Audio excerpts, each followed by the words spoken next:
결정하게 된 이보라입니다. 교회 다니기 시작하면 흔히 듣는 질문 중 하나가 어떤 하나님의 사랑을 경험한다는 것입니다. 많이 고민하다 생각나기에 너무 어렵게 생각할 게 아니라 이 교회 다니게 된 것 자체가 하나님의 은혜요 기적인 걸 깨닫게 되었습니다. 지금 생각해보아도 그냥 친한 언니 집에 놀러 갔다가 거기에 전도하러 온 장수미 집사님을 처음 보고 나중에 놀이터에서 2번 보고 권유받고 일요일에 할 일도 없는데 심심하니까 한번 가볼까라는 마음으로 교회를 지금까지 다니고 있습니다. 처음 온 교회는 너무나 좋았습니다. 목사님 설교도 너무 재밌었습니다. 들었던 첫 설교는 창세기의 야곱이 형 예서의 장자권을 훔쳐 외삼촌 라반의 집으로 가는 부분이었는데 아직도 잊혀지지가 않습니다. 반겨주시는 황 전도사님, 친절하게 맞아주시는 집사님들을 통해 잘 모르겠지만 뭔가가 안에서 채워지는 듯한 느낌이었습니다.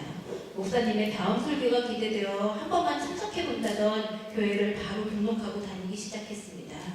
그러나 처음 아무것도 모르고 재밌게 은혜만 받으며 다녔던 교회가 차츰 머리에 성경이 들어오고 말씀이 들어오는데 이게 은혜가 되면 나를 채워주는 단단한 초석이 되는 것이 아니라 나를 정죄하는 도구가 되었습니다. 하나님을 나의 삶의 주인으로 삼는다는 기도를 하지만 여전히 내 삶의 주인은 나였습니다. 내가 먼저였고 아이가 먼저였고 남편이 먼저였습니다. 천국에 소망을 두고 살아야 한다는 것을 알고 있었지만 여전히 내 삶은 세상적인 명예, 돈을 더 중요시하며 하나님의 눈보다 세상이 나를 바라보는 눈에 더 두려워했고 더 신경 쓰면서 살았습니다. 믿는다고 고백하고 믿어달라는 기도를 했지만 변화하지 않는 내 삶을 바라볼 때 내가 과연 선택받은 하나님의 자녀가 맞는지 믿음이 흔들리기 시작했습니다. 말로만 주여 주여 부르는 거짓 믿음을 가진 바리새인이 아니었는지 고민하게 되었습니다. 이런 모습으로 교회를 다녔습니다. 처음 2, 3년은 초신자니까 괜찮아. 그냥 열심히 하면 변화될 거야 하는 마음이었습니다. 그러나 3년, 4년, 10년이 지나니 더 이상 소망이 없어졌습니다. 그냥 습관처럼 기도하고 습관처럼 교회를 다녔습니다. 교회 가는 것이 시간 낭비인 것 같았지만 차마 하나님을 부인하고 버리지는 못해서 그냥 다녔습니다. 구원의 확신이 없었으니 전도는커녕 어디 가서 교회 다닌다는 말조차 하기 부끄러워했습니다. 그런데 셀 예배 중 평탄한 삶 속에서 그냥 내 믿음이 가짜고 변하지 않는 나 때문에 힘들다고 할 때 셀 리더가 성경 한 구절을 읽어주었습니다. 사랑하는 자들아, 주께는 하루가 1000년 같고 천년이 하루 같다는 이 한 가지를 잊지 말라. 주의 약속은 어떤 이들은 더디다고 생각하는 것 같이 더딘 것이 아니라 오직 주께서 너희를 대하여 오래 참으사 아무도 멸망하지 아니하고 다 회개하기를 이루기를 원하시느니라. 베드로후서 3장 8에서 9절입니다. 하나님이 바라보는 시간과 내가 바라보는 시간이 다르다는 말에 은혜 받았습니다.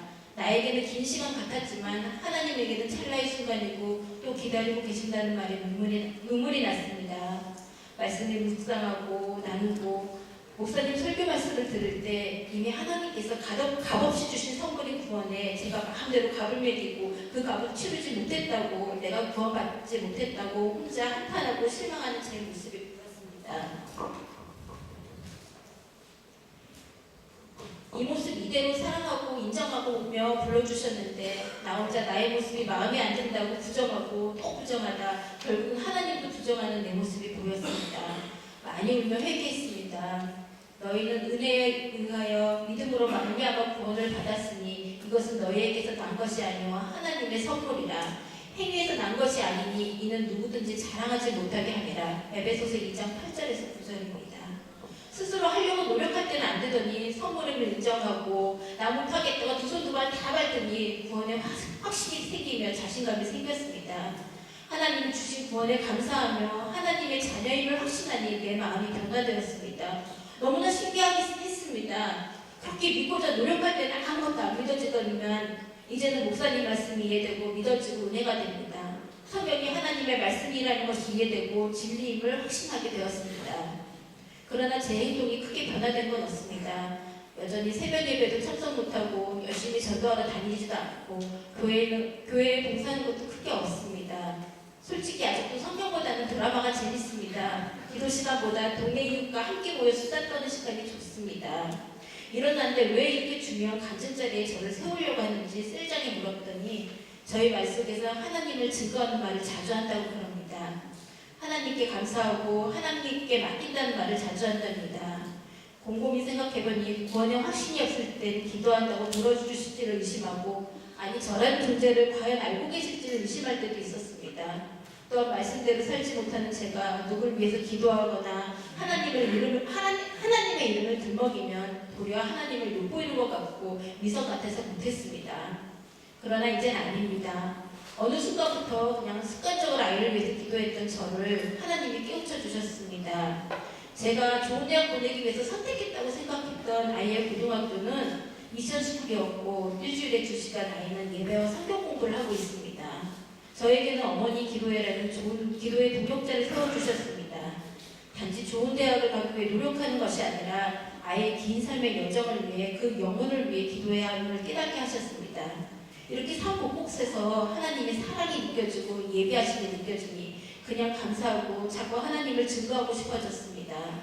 그냥 다녔다고 생각할 10년의 세월이 결국 헛될 것이 아니라 나를 준비하는 시간으로 생각됩니다.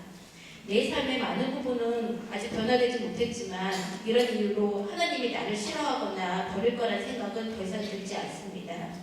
이런 나의 모습도 때가 되면 구원의 확신을 주신 것처럼 하나님께서 시켜주실 것을 믿습니다. 내가 하나님을 붙잡고 살아가기만 하면 하나님께서는 나를 보호하고 살펴주시며 필요한 것을 채워주실 것을 믿습니다. 때가 되면 하나님께서 역사하십니다. 우리는 그냥 교회 다니며 엑셀 몸에 빠지지 않으며 은혜를 사모하며 기다리면 됩니다. 하나님께서 하나님 때에 만져주시고 인도해 주실 것을 믿습니다. 감사합니다.